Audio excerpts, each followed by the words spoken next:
Is your name on the list, sir? The question came sharp and flat, cutting through the quiet morning air like a door slamming in a church. The young guard stood rigid at the temporary checkpoint, his white gloves bright against the dark clipboard in his hands, a printed list clipped neatly at the top. Behind him, Arlington stretched in perfect rows, white headstones standing in silent formation across rolling green hills, each one catching the early light of a cool Virginia morning. The wind moved softly through the trees, carrying the distant hum of approaching vehicles, low and steady, like a reminder that something important was already in motion. In front of the guard stood an old man, still as stone. His name was Robert Hayes. 87 years old. He wore a simple black suit, pressed but worn at the edges, the fabric slightly faded at the cuffs as if it had seen more years than most of the uniforms around him. His shoes were polished, but the leather had long since softened and creased with time. He didn't answer right away. His eyes, clear, pale blue, weren't focused on the guard, or the list, or even the checkpoint blocking his path. They were fixed beyond it, somewhere deeper inside the cemetery, where a small cluster of black vehicles had begun to gather in the distance. The guard cleared his throat, impatience creeping into his posture. "Sir, I asked you a question." A second guard shifted beside him, younger, less composed, glancing briefly toward the road where the motorcade was now closer, the faint echo of sirens beginning to ripple through the air. "We don't have much time," he muttered under his breath. "If he's not on the list, we need to move him out." The first guard nodded slightly, then looked back at Robert, his tone tightening. "This is a restricted ceremony. Invitation only. If your name isn't here, you'll need to leave and use the public entrance down the road." The words hung there, formal but unmistakably final. Robert finally moved, just slightly. Not stepping forward, not backing away, just enough to draw a slow breath, the kind that seemed to carry weight with it. His hands rested calmly at his sides, fingers relaxed, no tension, no urgency. There was something about the way he stood, quiet, unshaken, that didn't match the situation. It didn't match the dismissal. It didn't match the pressure building around him. The second guard noticed at first, a flicker of unease crossing his face, but he said nothing. The motorcade was closer now. Black SUVs turning onto the access road, tires crunching softly over gravel, their movement precise and controlled. A few figures in dark suits had begun to gather farther inside, their posture formal, their attention shifting toward the approaching vehicles. The ceremony was about to begin. The first guard adjusted his grip on the clipboard. "Sir," he said again, firmer this time, "I need you to confirm your name or step aside." Robert's gaze didn't move. The wind brushed lightly against his suit jacket, carrying the faint scent of cut grass and something older, something quieter. When he finally spoke, his voice was low, steady, and carried just enough to cut through the rising tension. "He told me not to be late." The guards exchanged a quick glance. Confusion. Then skepticism. The first guard let out a short breath, already preparing to respond, already ready to dismiss it as nonsense, as another old man in the wrong place at the wrong time. But something about the way Robert said it, no hesitation, no explanation, no attempt to convince, hung in the air longer than it should have. And in the distance, the lead vehicle of the motorcade slowed just slightly as it approached the inner gate. The first guard's expression tightened, the kind of controlled irritation that came from being pressed for time in a place where nothing was supposed to go wrong. "That is not how this works, sir," he said, his voice lower now but edged with authority. "Everyone here has been cleared in advance. If your name is not on this list, you cannot proceed." He tapped the clipboard once, a small, deliberate motion meant to close the matter. The second guard stepped slightly forward, shifting his weight as the distant hum of engines grew louder, the lead vehicle now visible through the line of trees, its dark surface catching flashes of sunlight between branches. "We need to keep this lane clear," he added, glancing again toward the road. "Motorcade is less than a minute out." Robert Hayes did not move. He did not argue, did not raise his voice, did not offer documents or explanations. He simply stood there, as if the urgency around him belonged to another world entirely. The wind picked up just enough to stir the edge of his jacket, revealing for a brief second a small, dull piece of metal pinned near his lapel. It was no larger than a coin, irregular in shape, its surface worn smooth by time. It did not shine. It did not match anything official. It looked out of place against the formal black suit, like something that had been carried far longer than it was ever meant to be seen. The first guard noticed it and frowned slightly. "What is that?" he asked, more out of reflex than curiosity, already reaching out with a gloved hand before waiting for an answer. His fingers brushed the edge of the metal, testing it, as if expecting it to be some kind of novelty pin or misplaced decoration. The second guard gave a short, dismissive breath. "Probably nothing," he muttered. "We do not have time for this." The first guard nodded, his patience thinning. He straightened, stepping closer into Robert's space, his presence firm now, deliberate. "Sir, I am giving you a direct order," he said. "Step away from the entrance." The words were louder this time, carrying just enough to draw attention from a few people inside the perimeter. A pair of uniformed officers near the inner gate turned their heads slightly, their posture still formal but their focus shifting. The moment stretched. Robert's eyes finally moved, not toward the guards, but briefly down to the hand that had touched the metal on his chest. It was a small movement, almost imperceptible, but something changed in the stillness around him. Not anger. Not resistance. Just a quiet recognition, like a memory brushing against the surface. He lifted his hand slowly and covered the piece of metal, not pulling it away, not hiding it, simply placing his palm over it with a care that did not match its appearance. "You should not do that," he said, his voice calm, almost gentle, but carrying a weight that made the second guard hesitate for half a second longer than he expected to. The first guard exhaled sharply, mistaking the tone for defiance. "Enough," he said. "You are holding up a military ceremony." Behind them, the lead vehicle of the motorcade slowed further as it approached the inner checkpoint, its presence now unmistakable. A subtle shift rippled through the personnel inside the perimeter, posture tightening, movements becoming more precise. Radios crackled softly with clipped confirmations. The timing was exact. Everything was aligning the way it was supposed to. Everything except this. The second guard stepped to the side, preparing to guide Robert away by positioning alone, his body creating a path that led outward from the gate.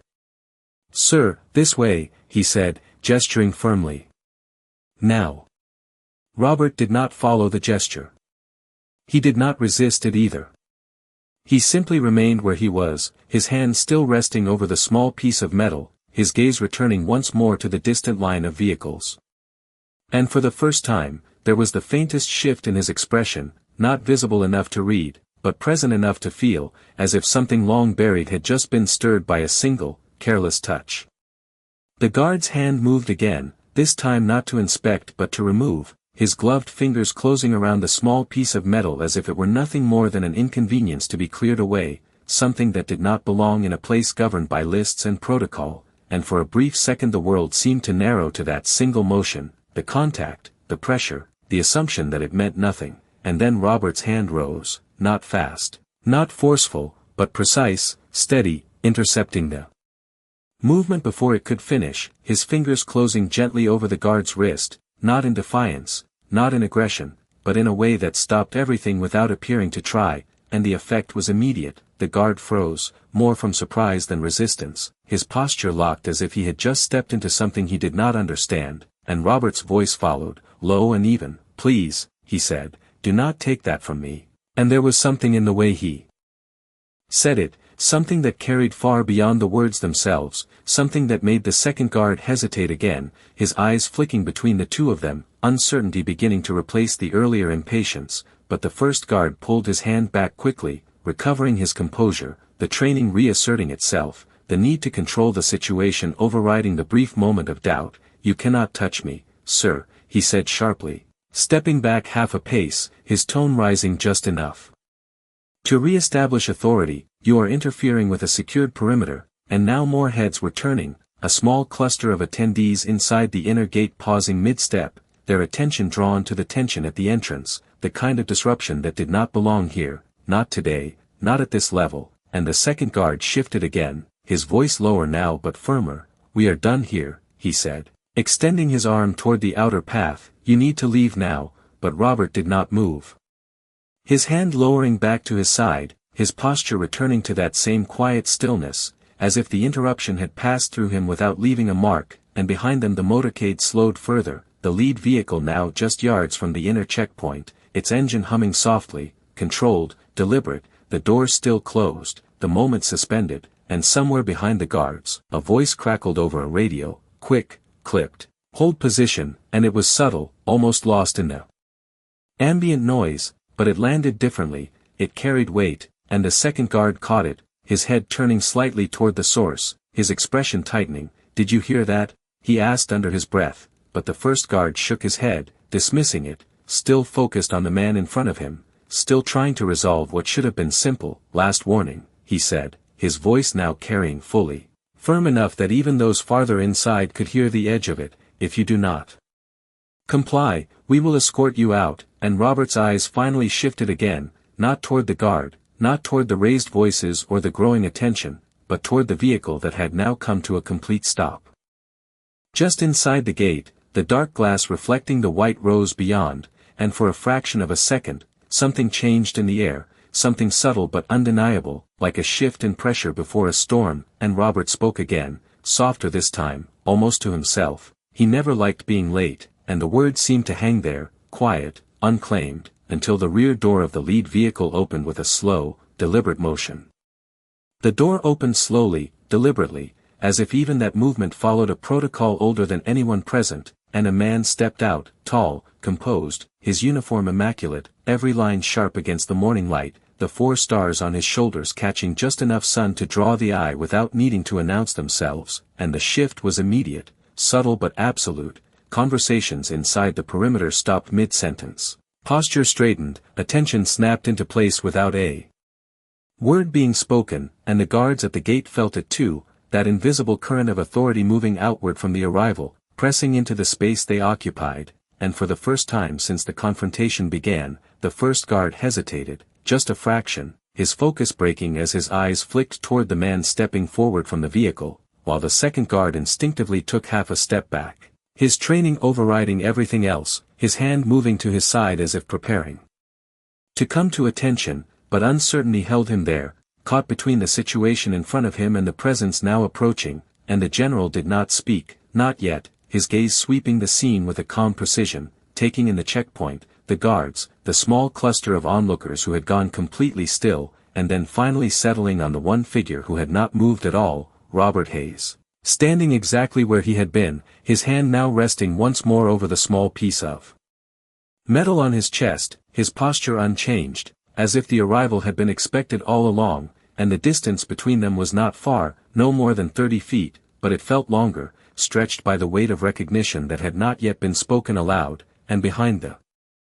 general, aides and officers remained frozen in place, waiting, watching, none of them daring to interrupt the silence that had settled over the entrance, and the first guard cleared his throat, attempting to recover, to reassert control. "Sir," he said, addressing the general now, his voice tight, "this individual is not on the approved list, we were in the process of," but the general raised his hand, not sharply, not abruptly, just enough to stop the sentence before it could finish, and the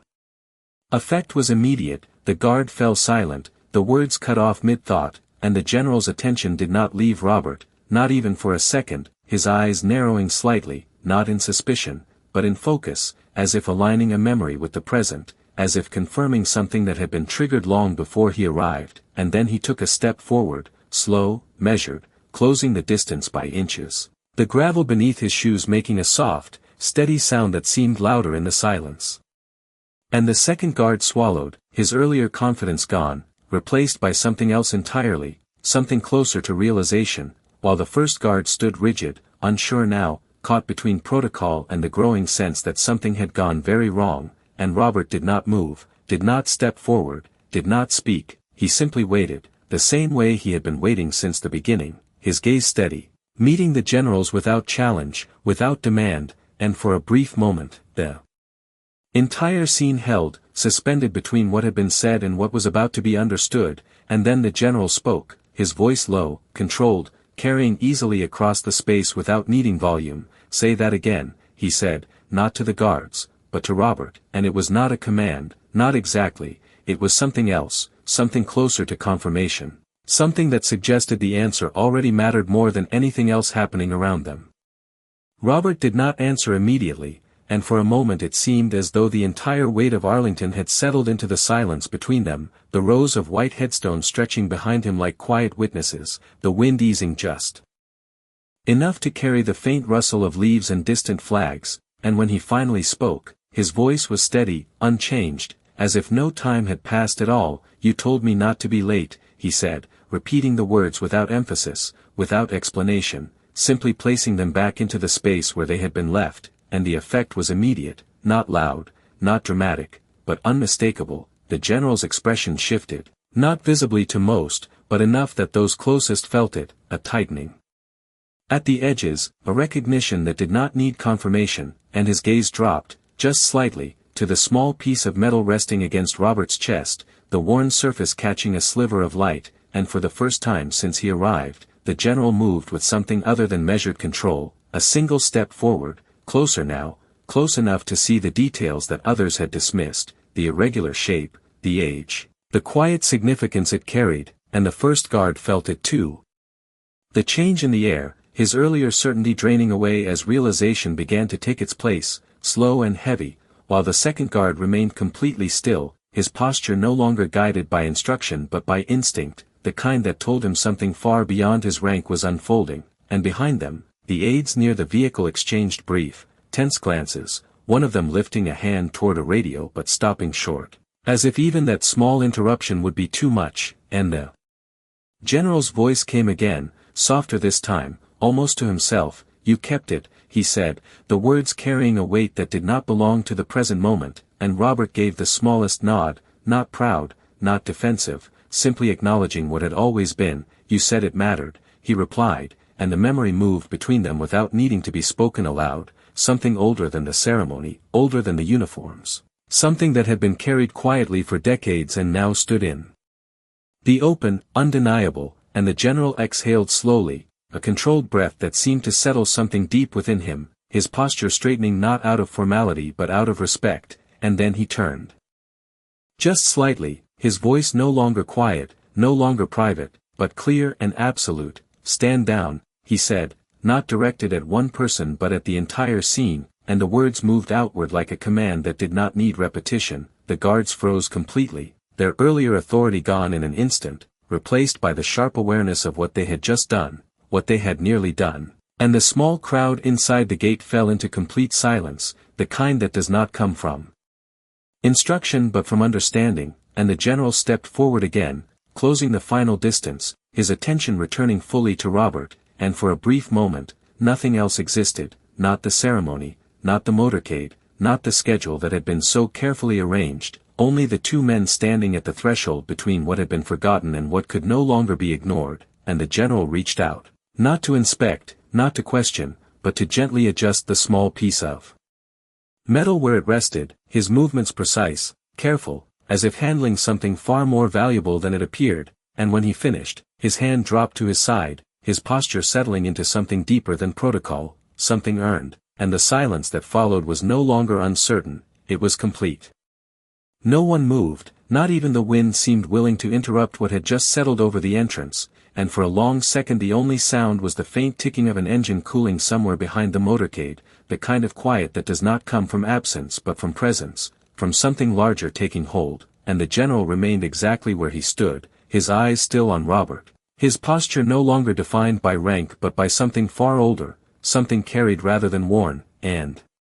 then, without looking away, he spoke again, his voice measured but carrying a clarity that reached every corner of the checkpoint. "This man enters with me," he said, and it was not a request, not a correction, it was a fact placed into the world, solid and unchangeable, and the guards reacted before they could think, their bodies straightening fully now, shoulders squared, hands snapping to their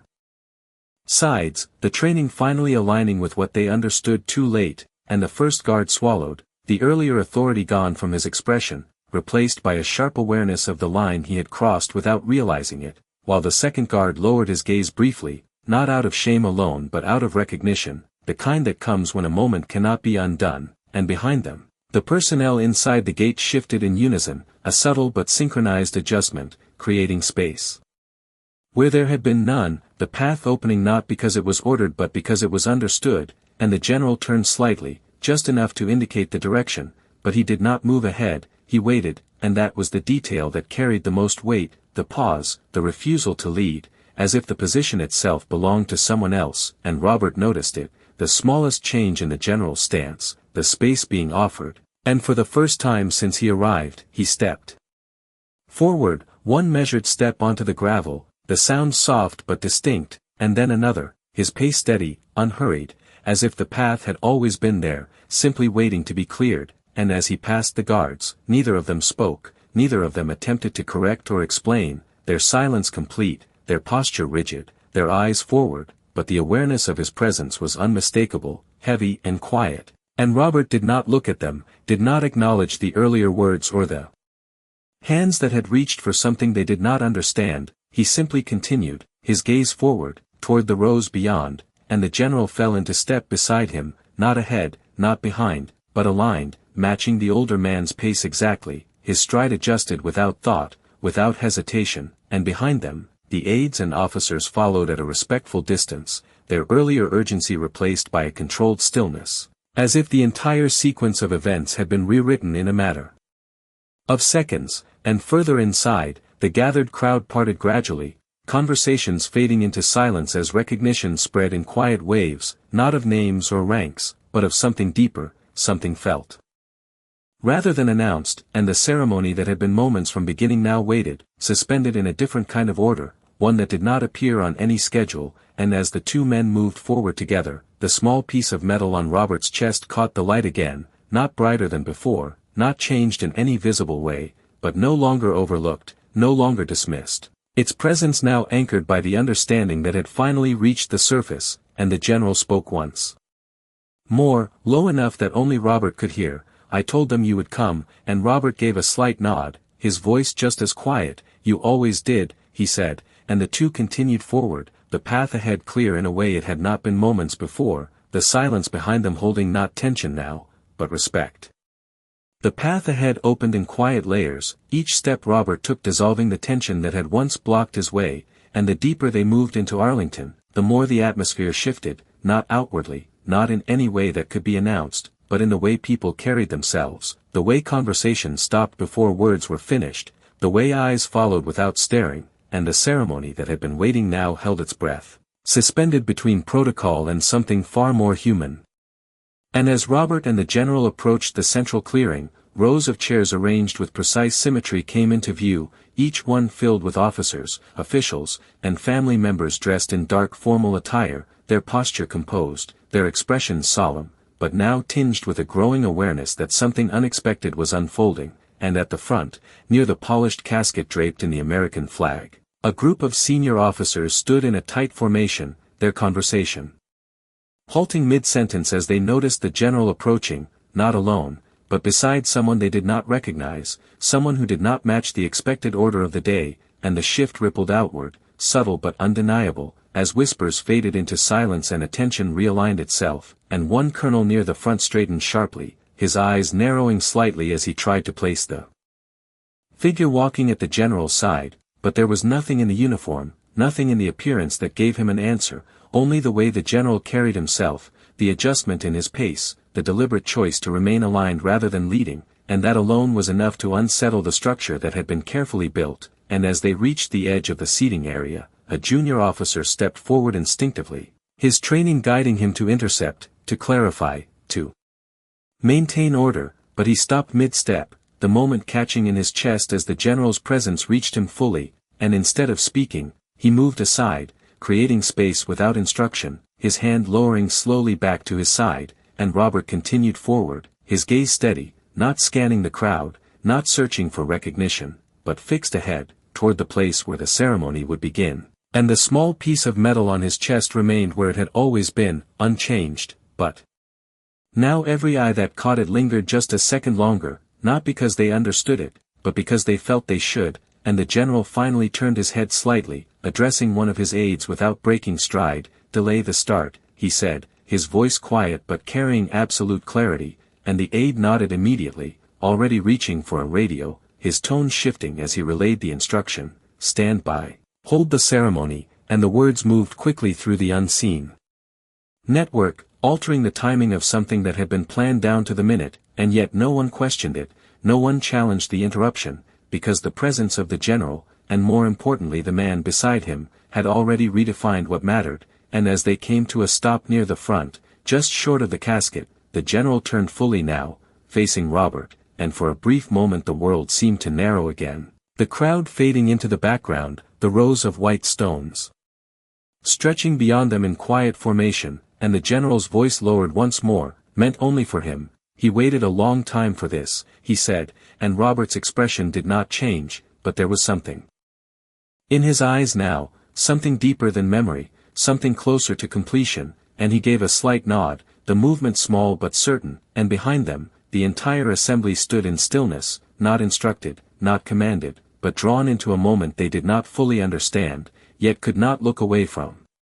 The stillness settled deeper as the final pieces of the moment aligned, not through commands or ceremony, but through recognition that moved quietly from one person to the next, and the general took a single step closer to the flag-draped casket, then stopped, his posture straightening not as an officer, but as a man remembering something that could not be written into any official record, and Robert stood beside him, close now, close enough that the polished wood, the folded edge of the flag,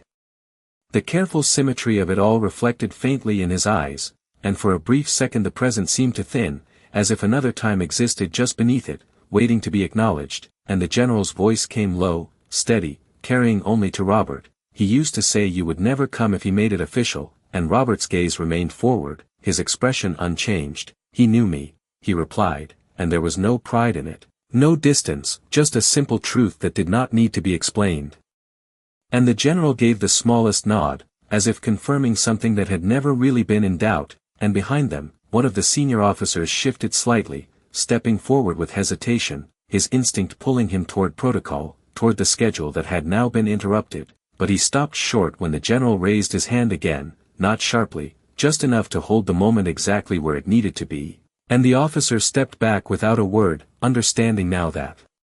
whatever this was, it carried more weight than anything written on the program, and the silence expanded outward, settling over the assembled crowd, over the rows of chairs, over the distant lines of white stone that marked lives long completed, and no one spoke, no one moved, because something unseen had taken priority, something older than rank, older than ceremony, and then Robert lifted his hand slowly, not to adjust the metal on his chest this time, but to rest it briefly over it, his fingers pressing lightly as if acknowledging the weight it carried, and his eyes lowered just slightly, not in submission, not in grief alone, but in a quiet recognition of what had been carried forward, and the general watched him, not interrupting, not guiding, simply allowing the moment to exist without interference. And after a few seconds that stretched longer than they should have, Robert stepped forward, one small step closer to the casket, the gravel beneath his shoes barely making a sound, and he stopped there, standing at the edge, his posture steady, his presence grounding the space in a way that no formal instruction could replicate, and the general followed, stopping just behind and to the side, giving him the position without saying it, and somewhere behind them, a radio crackled softly, then went silent again, the operator choosing not to speak, choosing not to break what had formed, and the flag on the casket stirred slightly in the breeze, the edge lifting and settling again, and Robert's gaze lingered there for a moment before he spoke, his voice quiet but clear, carrying just enough to be heard by those closest. "You made it out," he said, and it was not a question, not exactly, more like the completion of something that had been left unfinished decades before. And the general closed his eyes for a brief second, the words landing exactly where they were meant to, before he answered, just as quietly, "Because you would not leave," and the silence that followed was no longer empty, it was full, filled with something that no rank or ceremony could fully contain, and across the assembly, people stood without being told, not out of protocol, but because they felt they should, as if the moment itself had asked it of them, and no one needed to explain why. The silence held for a moment longer, then slowly, almost imperceptibly, the world began to move again, not with the sharp precision of command, but with a softer, more deliberate rhythm, as if everyone present understood that something had just been completed that did not need to be announced, and the general stepped forward beside Robert, his posture returning to form but never losing the quiet respect that had settled into it, and with a single nod, barely visible, the ceremony resumed, the honor guard moving into position, each step measured, each motion exact, but now carried with an added weight, a deeper awareness that extended beyond the schedule they followed. And Robert remained where he stood for a moment longer, his gaze resting on the flag, the lines, the stillness, and then he lowered his hand from his chest, the small piece of metal catching the light one last time before settling back into the fabric of his suit, unchanged, as it had always been, and he took a step back, not out of retreat, but out of completion, as if his place in the moment had been fulfilled, and the general noticed it immediately, turning slightly, his voice low. "You should stay," he said, not as an order, but as an offering, and Robert gave a faint shake of his head, his expression calm. "Settled, he did not need me to stand here," he replied, "he needed me to show up, and there was nothing more to add, nothing more required," and the general held his gaze for a second longer, then nodded once, a gesture of understanding that carried more meaning than any formal exchange, and Robert turned, slowly, deliberately, stepping away from the front, his path opening once again without instruction, those nearest shifting aside instinctively, their eyes following him not with curiosity now, but with something closer to recognition, and as he moved through the rows, past the officers, past the officials, past the quiet faces that had witnessed something they could not fully name, there was no sound of conversation, no attempt to stop him, only the subtle alignment of respect that followed in his wake, and when he reached the edge of the gathering, the distant rows of white headstones coming back into full view, the wind moved again, carrying the same quiet presence it had at the beginning, unchanged, steady, and he continued forward, step by step, until the ceremony behind him became distant, its sound softened by space, its structure returning to what it had always been meant to be, and at the entrance, the two guards remained exactly where they had been left, their posture rigid, their eyes forward, but the moment Robert passed them, the first guard spoke, his voice low, almost uncertain. "Sir," he said, and Robert paused, just briefly, turning his head enough to acknowledge the sound without fully stopping, and the guard hesitated, searching for something that would carry the weight of what he needed to say, but finding nothing that felt sufficient, and in the end he simply nodded, a small, quiet gesture, and Robert returned it with the same simplicity, no words, no correction, no reminder, just a shared understanding that did not need to be spoken, and then he continued on, stepping beyond the gate, the gravel giving way to the path that led away from the ceremony, away from the structure of the day, and back into a world that would never fully know what had just taken place. And behind him, inside the cemetery, the general stood at attention as the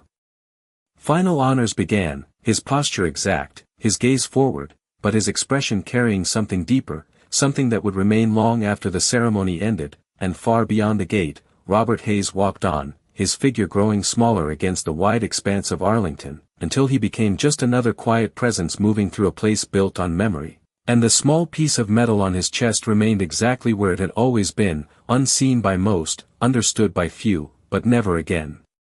dismissed, and the morning carried on, calm and unchanged, as if nothing had happened at all, and yet for those who had seen it, the silence would never feel the same again, because respect had not been given that day, it had been remembered.